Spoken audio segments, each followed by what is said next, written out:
Hi everyone, I'm Leela Harris and I'm here with Kindy Dulay-Gill and Narava Nash, and we're Dahlia Method Facilitators. And this is episode 4, right? Our 4th video.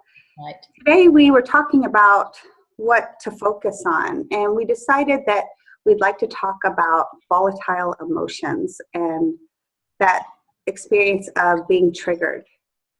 So, yeah, how are you guys doing? How are you doing, Kindy? Just in your life. Yeah, I'm doing pretty good at the moment. I'm having some really nice feelings. And they're a little bit unusual because typically I can get down very fast and stay in that story. But right now, there's a bubble of excitement inside. So it's unusual, but it feels good. Nice. Yeah. Yeah, how about you, Narava? Well, right now in this moment, I can feel sadness and I can feel fear, to be totally honest. And so I know we agreed to do this video today, and I'm here because I love to do them with you. And I know it's always an adventure, but I don't know how much I'll have to offer today. So we'll see. Yeah. I'm in % no matter what. Yeah, I understand. Absolutely. Yeah, that's all cool, Narava. You don't need to add anything unless you really want to. Okay. Yeah, because that's the whole point of what we do here with this work, is about being honest and staying to the moment of what's real. So there's no pressure on you. Yeah. You know anyway. Yeah. Yeah. And anytime I'm like, this is our 4th video, and I've been trying to come out of my pattern of being small and being hidden. It's been a very long pattern that it's actually someplace I'm really comfortable. So even when I do these videos, or I'm going out and speaking, I'm doing a presentation next month, I get really nervous. It's just so, everyone gets nervous kind of being kind of out there, but it's also just coming out of a long-term pattern, and it really feels strange, to be honest. And sometimes I feel like I'm two people. Like there's one part of me that's still like, wants to stay hidden and like just keep my world to myself, or it wasn't even that I was always hidden. I was just always kind of in a small place where I was always needing help instead of being the person to offer something like wisdom from what I've learned. So it's changing from offering to help other people, which is great because I love doing that, but it's also strange because it feels like I'm a stranger to myself. So I get nervous and I feel like I'm in a weird place and it just feels awkward. So, but I really love doing these videos with you guys because it really helps me to like navigate that. And I think that... Yeah. I'm glad you're sharing that because I found that I'm having an experience similar to that. But it was weird because I went and did a presentation, and I found myself like quite dramatic, and I'm not dramatic in audiences ever, and it almost felt theatrical. And I'm like, whoa, where did that come from? That I don't even recognize that because the normal me is actually quite shy, although I can put a strong persona on, like that's my life that I've lived, right? But to have that sort of almost playful, dramatic part, I didn't recognize, but yet it surfaced. And so I even went, ooh, who is that? But then I recognized it's sort of the new emerging person, and it's not a person I'm too familiar with yet, but it did feel good. Yeah, it's an expression of yourself that you're stepping into that's... Yeah, so you're reminding me of that experience I had a few weeks back. Because you're getting used to being different, not because you're forcing yourself to, but because it's naturally happening. But still, there's an adjustment that we have to make inside to the new whoever we're sort of becoming. Yeah. What's interesting about what you're saying is, again, this happens so often in the videos. For me, it's the reverse, because I'm used to being, so I mean, I love to be in front of people and leading, and I'm used to being the confident one, and, you know, that always the right words come up. And then here I am in a very different space. And yet putting myself here in front of whoever watches this, and, you know, and in fear and sadness. So yeah. We're all You trying showed up anyways. You showed up anyways, so that's awesome. Yeah, and you know, speaking of volatile emotions, like intense emotions, one thing I think universally, sorry about my video cutting. I hope the video gets better. I think it's off a little bit. My connection is not very good, but yeah, hopefully that will get better. But intense emotions, I think universally, almost everyone has a hard time with like feeling intense sadness, but also intense, what about anger, right? Intense like rage and these things that we call negative, or even some people say like low vibration or lower energies, and how it can be very difficult to navigate. But on top of that, we have a lot of messages that tell us from a very early age, don't feel it and don't express it, right? It's socially incorrect in so many ways to express like a lot of emotion, right? Whether it's tears or joy or anger. But also then we're told on top of that it's like bad for your energy, it's bad for your health. And then we pile on the judgments, right? And I know that some of my biggest moments of transformation have been when I really let myself be really angry and didn't hold back on it, not at someone, just to be clear. It's not where I'm taking it out on someone, but in a safe space where I'm expressing it, or intensely afraid and not numbing it, because my habit has always been to try to numb it, right? Try to make it go away. What about you guys? Kendi, like what's your experience with that? I guess I didn't really know what I was doing for a long time until I started doing a lot more of this inner work. And in the early days as a youngster, I guess that I cried. I think my go-to emotion was to cry. But I also felt that I needed to be strong too. So it automatically would send me into the opposite, that I've got to be strong to cover up for the fact that I felt weak. But I didn't really know what to do with the emotions. And one of the things I was going to add to what you just shared there is that although we sort of get a message to say, don't be emotional, whatever the emotion is, I think it's really sad because most of us are not educated to know how to deal with them or manage them. So a lot of the people that are our sort of elders in the community, because they haven't had their experiences to know what to do with these emotions, they can't be a guide for us either, because how would they know what to do?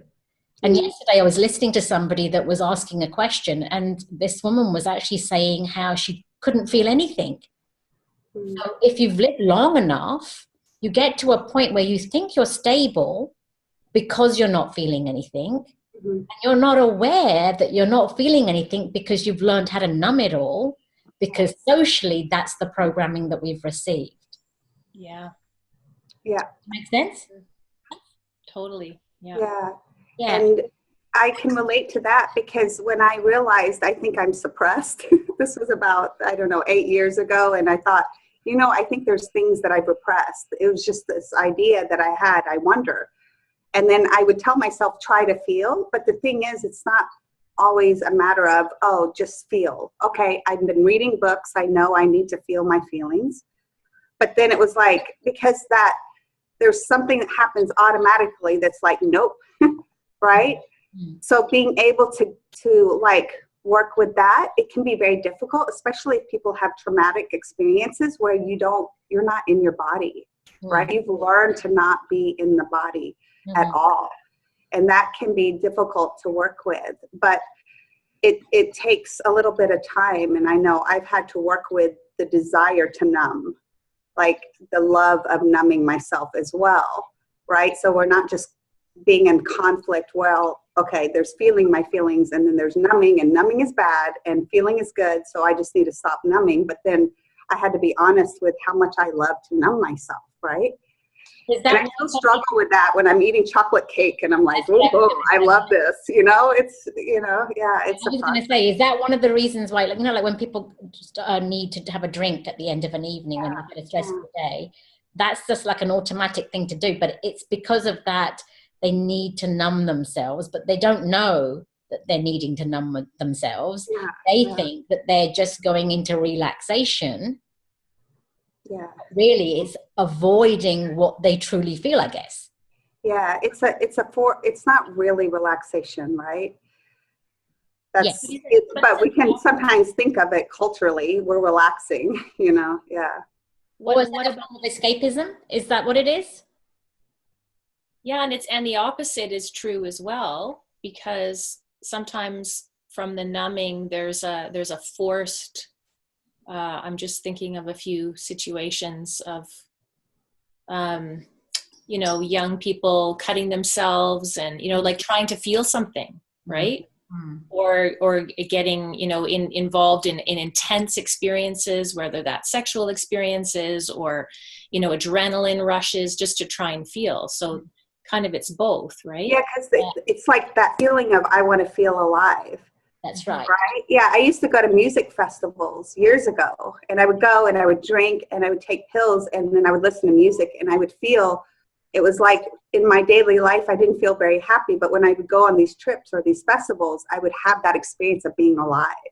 That was the closest I had to being happy. And then, of course, I've been working with the problem since then.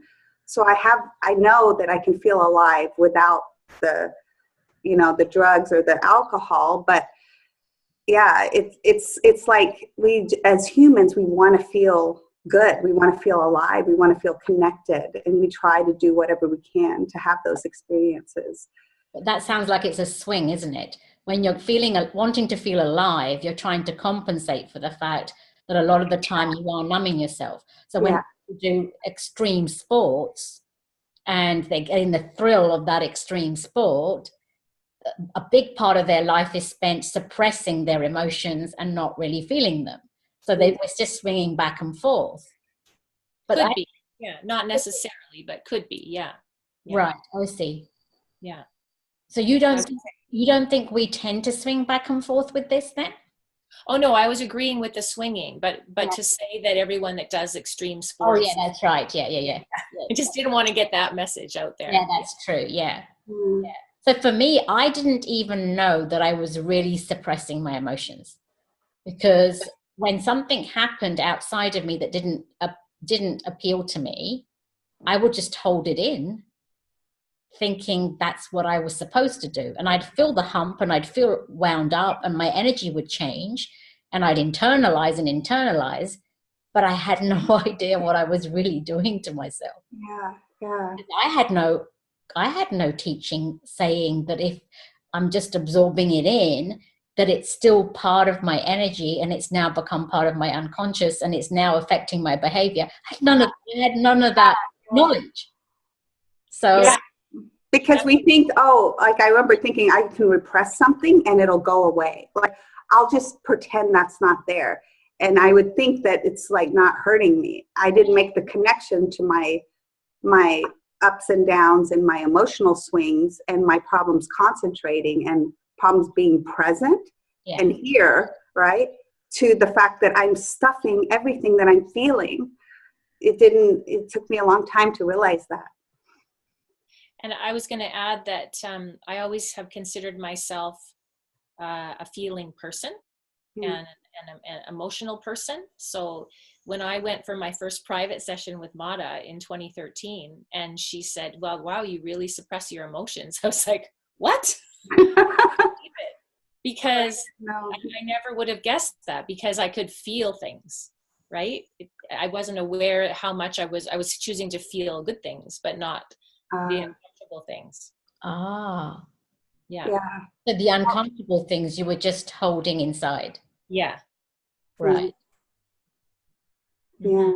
Well, I used to think I'm a very emotional person, right? Because I would just like get angry, I would cry, I would have a lot of intense emotions, but how I would deal with that is, well, I think the anger I didn't like, so I would tend to suppress that. But sadness, I would just listen to sad music and think of my ex-boyfriend and cry.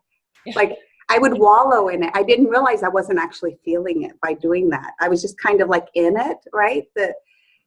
And it's actually not being worked through when I was doing that. Yeah. I was labeled a drama queen, which I think was probably the side effect of the fact that it was all going inside. And then I had no idea that it was still being shared somehow, right?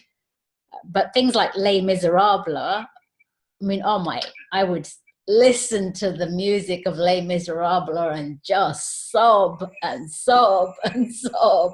But I guess that was another way of the identification to that sadness and the pain in some ways. I just didn't know.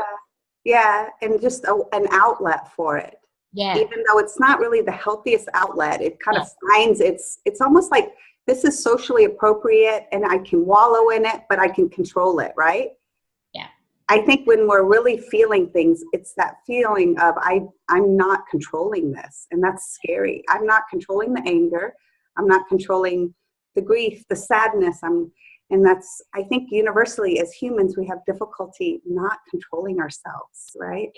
Mm-hmm. You know, and childhood, society, all these things where we were raised by people who were taught to control and their inner world and their expression and their emotions. So, yeah. But it's also difficult for the person who's on the receiving end too. For example, if a person is sad, we feel their sadness. Mm-hmm. So then the nervousness about like, what do I do with this sadness comes from the fact that we're beginning to feel it too. Yeah. And rather than have to go down that uncomfortable route, because our empathy is so strong, then the reaction is don't feel that. Yeah. Because now you as an individual are also out of control because you're having these sensations you weren't expecting. Mm-hmm. Yeah. Like how do I fix this? Yeah, because yesterday you sent a video out about laughter on a subway train. Mm-hmm. And I was on a walk at the time and I was playing it. And to start with, I was just watching them laugh. And then I started to chuckle. And then I started to chuckle a little bit louder. And then it didn't matter like how loud I was howling with laughter with it. But I was laughing just as much as they were laughing on that video. That's great. Even though there's such a big distance between when that video was shot and what was happening for me yesterday, but we do experience the same emotions as our fellow beings. Because the video was just a fun video that was taken on probably a New York subway where strangers just started laughing. Yeah. And just it was contagious and people were just laughing and really freely. And we meditate sometimes with laughter where we allow our laughter to express itself and how to laugh. Like really laugh, like don't hold back and don't be like laughing in a nice way, you know? So that's awesome that you felt that, Kindy, that you felt, and you let yourself like express that laughter in its fullness. Just chuckling, right? Out loud. I couldn't help it. Yeah. But we do pick up everybody else's emotions. Yeah. And they trigger our own inside, right? Mm-hmm. Yeah. Like the other day I was driving mom to a doctor's appointment and I noticed she was in a really dark place. Mm-hmm. It just was like that from the time getting into the car and then the whole drive down and being in that little contained space, and I was feeling it and I watched my mind want to try and change it. Yeah, say something positive.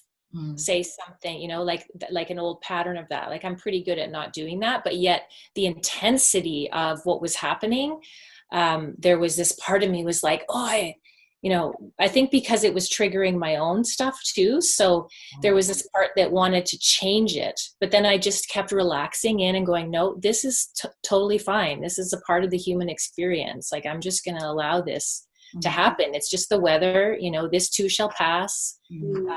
Nothing stays the same. And it did shift, but it was just good to watch that part of me that came up that wanted to change it. Yeah. And that's another thing I want to mention about the part where we get triggered by something outside of us into an intense emotion. and how, you know, it doesn't feel good or whatever, but so many times I've been triggered by something, and it's almost like, what, you know, sometimes the mind is like, wow, this is an overreaction to that, or this is intense, but there's always a reason for that. There's always a reason, and it becomes like, I've learned, and it took me a while to learn to like not judge those things. It could be something simple someone's doing, and all of a sudden I'm in, like, I'm angry at them, or I'm judging this, or I'm like, I don't know, feeling sad. But then when I explore it, that becomes something inside me that I wasn't aware of, that I could work with.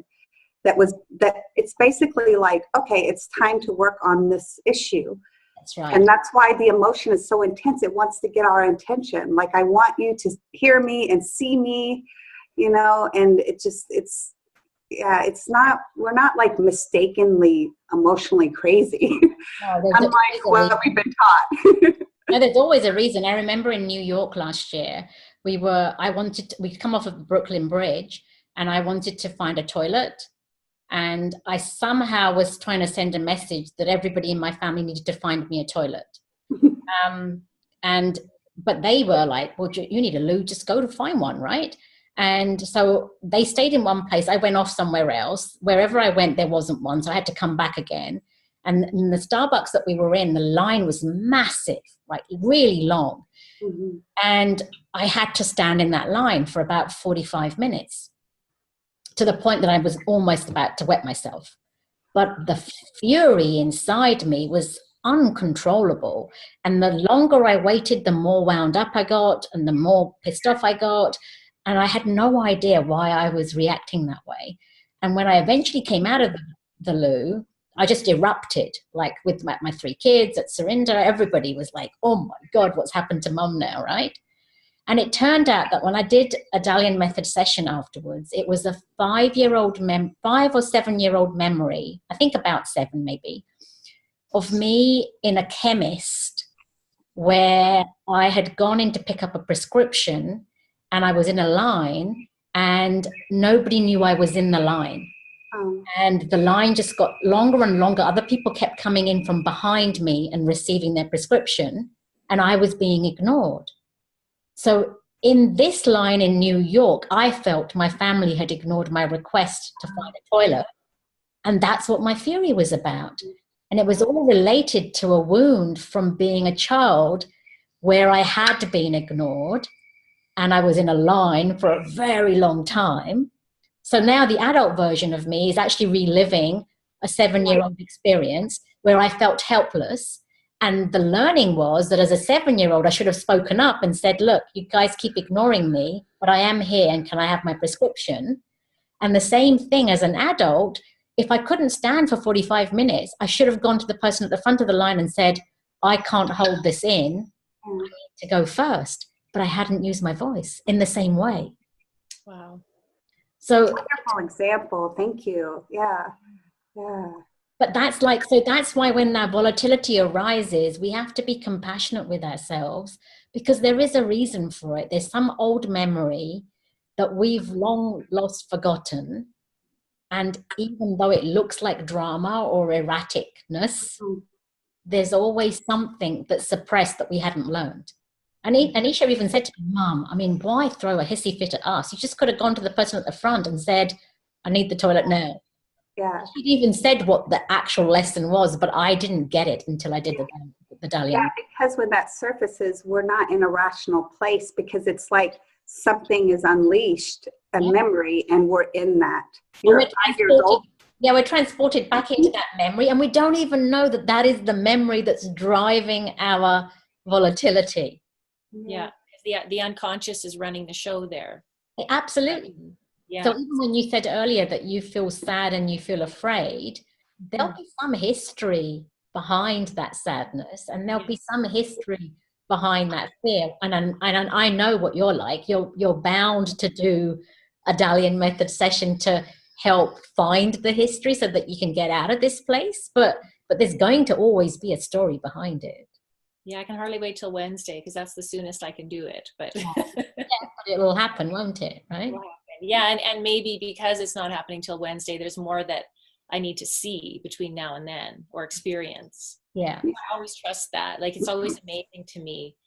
In fact, my last session I did on my own was a Friday, or it doesn't matter what day it was, but I did it on my own, and it wasn't, you know how sometimes at the end of a DM there isn't total clarity. It's almost like there's more, something's missing. Like we see something, but it's not quite done. And then something happened that night, and then Sandy was actually facilitating me the next day, and that was the missing piece. And then boom, that was what I needed to access, the root cause for that session. So yeah, I think that the next few days will reveal something important. We'll see.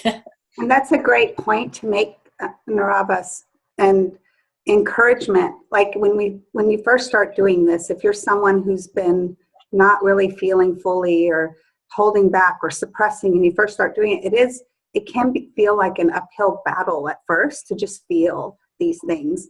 But with that experience, the more you feel them, the more you get the experience of what's it like to feel.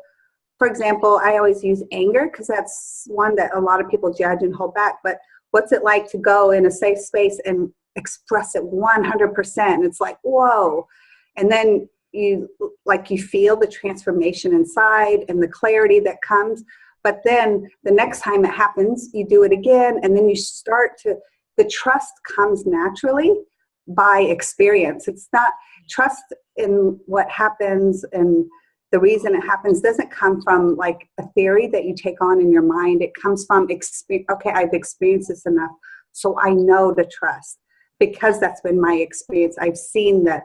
I've expressed the sadness, I've expressed the anger or the fear, and I've always seen there was a reason. So trust can't help but become part of your life. Yeah. That's right.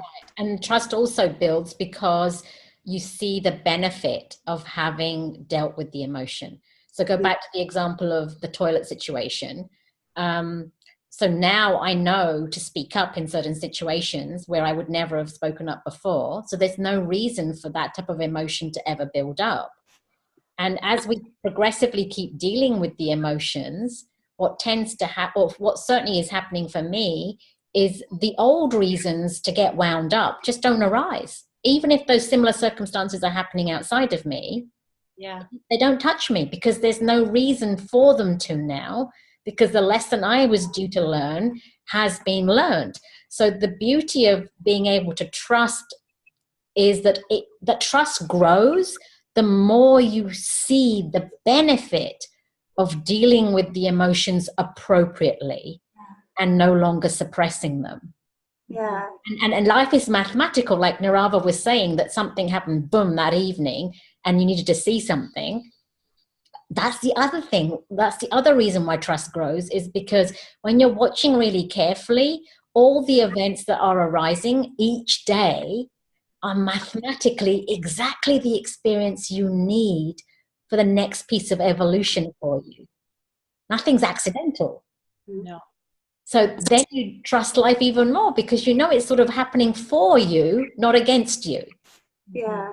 Yeah, which is why I think, Narava, you still showed up for the video, even though you're like feeling sadness and these things, but you still show up, and I show up even though I'm afraid. It's like there's a little more trust that's in the process, and we can show up as who we are, that feeling of being able to, Although, even though you're saying that, I'm being reminded that even though we feel like we can show up as we are, if we have had a volatile moment with our emotions and it hasn't been dealt with people outside of you properly, then you get judged for showing up as you are. Because so each person has to deal with their part of it. Yeah. So when I explained to my children what had happened and what my learning was through the Dalian method, then their upset with me got cleared up because they got it. Like, why was my mother so extremely volatile? Because they also have an understanding of these sessions. But when I shared the story with Surinder, who hasn't had as much experience with it, like there was a mocking tone there because he didn't grasp like the relevance. My kids felt the compassion. Oh my God, this is a 7-year-old memory of our mothers. Yeah. But he didn't feel the compassion because to him it just sounded like an excuse. Right. So showing up as It can sound like a story to someone who's, depending on what their experience is. It's like, oh, this is a story to like. Yeah, that's right, to just justify it. But that was genuinely what happened. That's genuinely what happened. So when we do show up as who we are, we've got to be very mindful that often the people around us aren't necessarily going to accept it because they're in their world. They're in theirs. Yeah, and it's almost like it doesn't, I don't know, I guess each situation is different, but to share for people that know that we are working with the Dalian method, it doesn't always serve to share what happened. No. Like it just, because it sounds like a story and it's only understood from their mind. They don't have the experience of knowing how powerful and transformative it is to see something so deep inside that was buried, and then awareness to rise up from that experience, how it truly changes life and behavior from then on. So often it's just better to keep quiet. That's what I'm seeing. Yeah, depending on what's right for ourselves. Yeah, depending on who it is. If the people aren't doing their work, then you're right. Yeah, it really does impact. Like it feels like there's nothing to add here because it's not going to open up somebody's perspective. And sometimes sharing the story can work against you. You can share a story and then it can be used by somebody to manipulate or control you later or throw it in your face. So I've seen that too. So but the thing is, we learn, don't we? We learn, okay, this is an appropriate thing to share, this is not an appropriate thing to share. But as long as we are feeling different in our skin, that's all that truly, truly matters, bottom line. Yeah. So besides using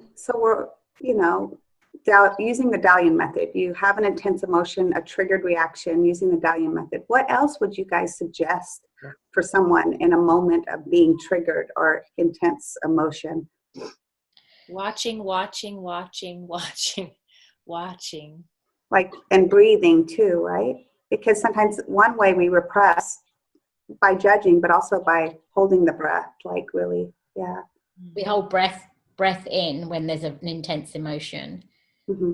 I'm thinking about somebody that I was working with bipolar depression, and with that experience I saw how powerful it was to have him have an opportunity to express the truth, because then the ultimate fear of I might go mad with this disease or this illness could be dealt with, rather than just to be medicated and to be suppressed in that way. Because when you are feeling those extremes constantly and you're thinking there's two people inside you, the label of I'm bipolar depressed gives more weight to the story of, oh, I'm now in this and now I'm in this. I'm in this. But the truth was, because there was this going on, really, he was scared that he might go mad. And the minute that fear was being cleared, he had more of an opportunity to come into his being and see the two extremes differently. Because that ultimate fear was keeping this illness alive. Wow. Yeah. So there are extreme situations that people experience, like post-traumatic stress, that can be managed with this same process, as long as you're dealing with it in a step-by-step, compassionate way that is at the pace a person can move at. That's right for that individual, the next step. And then, Kendi, did you notice with that client that was working with those intense emotions? So the ability to observe, like Narava was talking about, the ability to witness. Yeah, the ability to, and very, very quickly, he was able to see what was actually happening. He was able to not get locked into the story of whatever the story was. And I witnessed watching a person who was feeling very frail and very lost almost appear, I'm sorry to use this word, but I'm going to use it anyway, almost appear like normally functional. Mm-hmm. Whereas at the beginning, I could see the terror in him, I could see the shutdown in him, but within a very short space of time, I could see his inner strength, I could see the confidence resurfacing, and I could see... So he no longer looks like a bipolar person, like he wasn't taking, he didn't have that. Yeah, because the label otherwise means that you end up owning what that is telling you about you. Yeah. And I feel like and I think Mada said this to me at one time. She said, often we end up using labels with people's mental conditions because ultimately somebody somewhere feels helpless around it and doesn't know how to manage it. So at least with the Dalian method, because we're not labeling anything as such, it's just an issue where the mind is identified with a certain story. And the Dalian method has the ability to work at a very kind pace to help you to deal with what's happening in your mental psyche. There's no reason to label anything. Yeah. Because you're not helpless, are you, anymore? There's something that can be done about it. Yeah. I agree. Yeah, absolutely. Like my experience in being diagnosed ADHD, depressed, bipolar, anxiety, I've been through the whole labeling thing. And at first it felt good because I felt like it was legitimate through like an expert. And then I didn't feel as much self-judgment because I had so much self-judgment and insecurity. But that was its own problem. And then with time, the labels, I don't need the labels, but at the time they felt, I was really attached to them. Yeah. They validated what you were experiencing because what you were experiencing was leaving you helpless. Yeah. Okay. Yeah. That's a good point. Yeah. Yeah. And now I felt like the label gives me the cure also. That's right. But it didn't actually. It gave me a kind of a Band-Aid experience through the prescription medications, but it didn't actually resolve the... Nothing disappeared. Nothing changed inside you. I didn't realize that you had been labeled as bipolar depressed because I know that you mentioned the ADHD before. Yeah, that was later. I think the bipolar started coming up in my 30s. Right. The swinging was later in my life. For whatever reason, it was showing up then. And that's when I got diagnosed. Yeah. So I'm curious to know, how quickly were you able to come out of some of those so-called perceived conditions? And also the medication, because you were on medication. So when you met Mada and started working with her, like that, you slowly came off those meds. Yeah, I came off of them the first 10-day retreat. It was fast because it was all repressed emotions. But then I had to spend several years working through with what I numbed with the medication. So it was great to get off the medications, but then I had to use the Dalian method to slowly work through all the issues with the depression, anxiety, and the concentration problems that I had, and impulsiveness, all these things. There was a lot. So there was a lot, yeah. Yeah, but that's so inspirational though, Leela, to hear that there was a lot and that has been slowly remedied through this, again, one tool that we were all using. Yeah. Obviously, there's a lot of dedication that went into it. But how many years have you been working with the Dalian method now? I guess about 7 years. 7 years. But the first couple of years, Mada didn't have it available except for her personal private sessions. So I only had a little bit of experience those first couple of years with DM, and then she released it so that we could use it on our own. And then I was doing more of it. And I saw how, even though I was doing well before she released it, my progress really shot forward when I could do it anytime I wanted. Anytime I'm feeling something intense, I can go do a DM session. Mm-hmm. So that was the big moment in October. Well, I guess it was the very 2014. Very end of October when we got that kit in our hands. Yeah. It was a big shift. Yeah, it's so empowering. Because then you don't have to depend on another person to guide you if you don't want to, if you don't really feel like, you can do it on your own. Or you can, getting guidance is helpful. I know I get guidance from a facilitator sometimes, right, Kendi? I like helping. It's nice we can help each other through our... Yeah, that's right. But I think your story is very, very important for a lot of people that feel like they can't help themselves at all. And that is their condition and it's just going to stay that way. Because I went through my own form of depression. I didn't get labeled by a doctor, but I knew that that's what I was experiencing. And because I didn't get labeled by a doctor, sometimes like other people hearing that story, it's not as credible because I didn't have the label. Yeah. Yeah.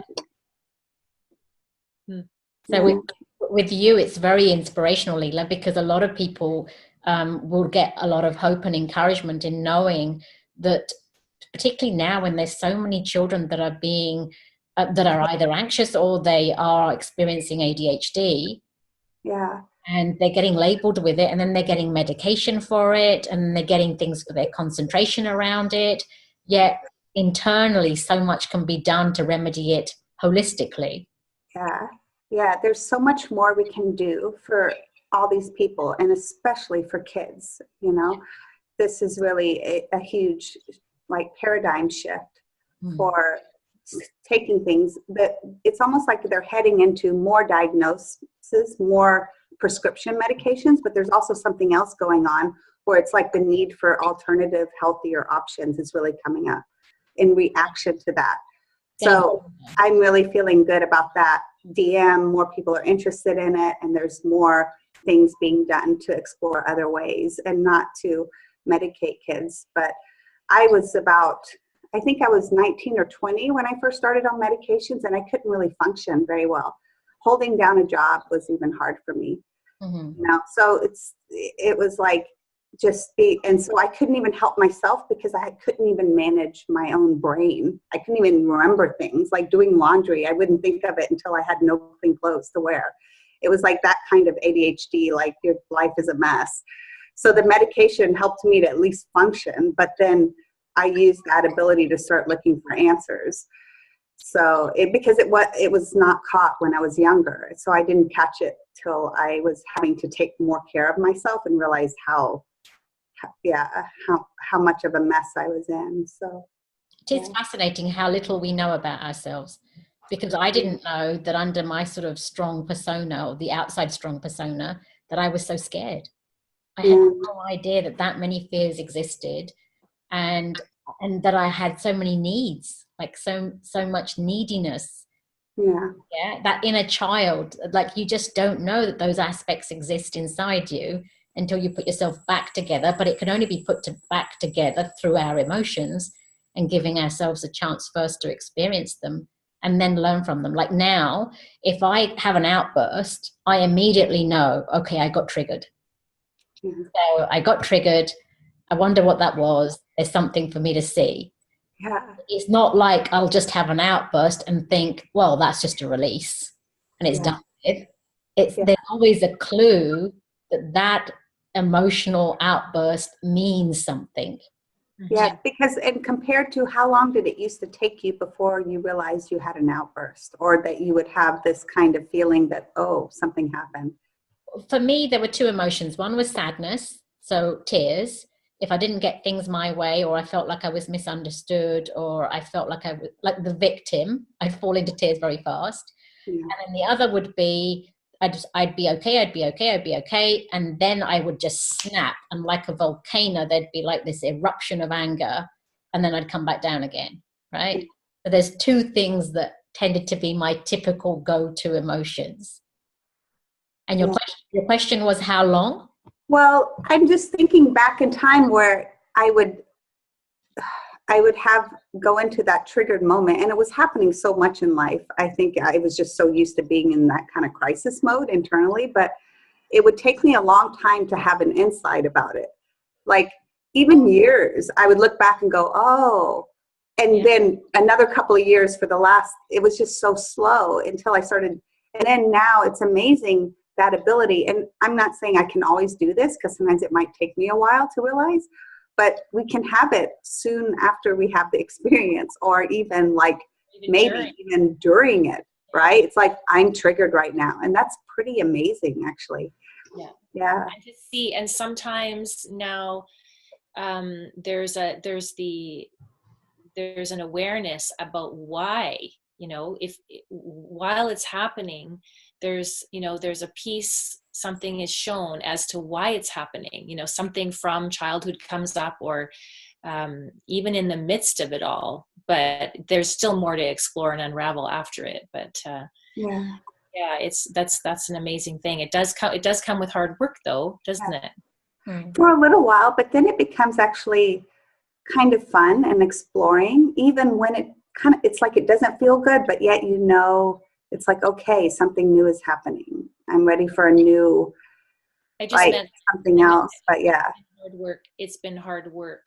It started off as being hard work, but now it's more fun. It's more. It does start off adventurous, in a way, because you don't know what you're going to find, I guess. Yeah. Actually, even on that, I went through a roller coaster. To start with, it felt like hard work because I didn't want to really feel the things that were there. Then it started feeling euphoric and great. It's like, oh, like a treasure chest, all these things I'm discovering, and I'm feeling a lot stronger with it. Then it was another pit of despair that was like, is this even worth it? I remember going through a mass crisis going, why am I doing this? Because the mind still wanted to fix certain things outside of me. And because they weren't getting fixed in the way that my agenda was saying they should happen, mass despair set back in again. And then eventually it was like going back into the treasure chest and looking for more gold in there. Yeah. Even that journey of exploration has had its peaks and troughs as well. And maybe it will always be like that, maybe it'll always be like that. Yeah. Who knows? Yeah. Who knows? Yeah. Right. But it's worth it no matter what. It is right? worth it. And truthfully, we are feeling more stable than we felt at the beginning of this process. So there's a cumulative effect that just does build up inside. Yeah. Yeah. How about you, Narava? Do you feel that, right? Yeah, for sure. And I'm also going to just say it feels like it's getting long, that we should probably. Yeah, we've already probably almost an hour, huh? Yeah. Oh, I don't know. It's a huge topic. It's a huge topic. Yeah, we could go a long time. But yeah, any last words you want to leave us with? I just got an idea for another one, so I'll maybe hold off on that. Yeah, so hopefully at least people will be encouraged to not judge your inner experience and your intense emotions so much, and to hopefully that opens you up to exploring them and being aware of how you repress, and hopefully shifting that and coming out of repression, and why that's so awesome, actually. Scary at first, but yet ultimately an amazing thing to do for ourselves. Mm-hmm. Yeah, and then if you don't judge yourself around it and don't assume that this volatility has to stay like that for the rest of your life, then comes that next step where you can take some responsibility for it, because you not only do you benefit, but everybody around you also benefits because of the potential of you getting to a stage where you're feeling a lot more balance inside, and a lot more balance will then be there outside of you. Yeah. Well, and one other thing that maybe could be helpful is just to watch all those labels, whatever they are, that we've taken on from others or decided about ourselves, and to question everything. Yeah. Or to hold off, at least not labeling until you know more. Well, I think a lot of us, when we came to DM, we already had a lot of labels. So to start to That's true. Yeah. look at all these labels. It's a lot to begin with, but just beginning to be curious about, why do I identify as that person, as a drama mama, or as a, whatever these things are. To really start to look a little deeper into it, because it's like once the label is there, it's like this little, badge, not really a badge, but kind of a tick off, like, okay, well, I'm this and I'm that and I'm that and I'm that. And beginning to question all of those things, I think, is important. Yeah, I agree. Absolutely. Yeah, great point. Thank you. Yeah, great way to kind of end the video. Why did you want to say something else? Everybody just keep questioning as we move this screen. Question the labels. Everything. More you question, there'll be greater answers coming forward. Okay, thank you, Kimby and Narava, and thank you to whoever's watching. Yeah, love to you too, Narava. Hope everything sorts itself out. Thanks. Yeah. See ya. Bye. Bye.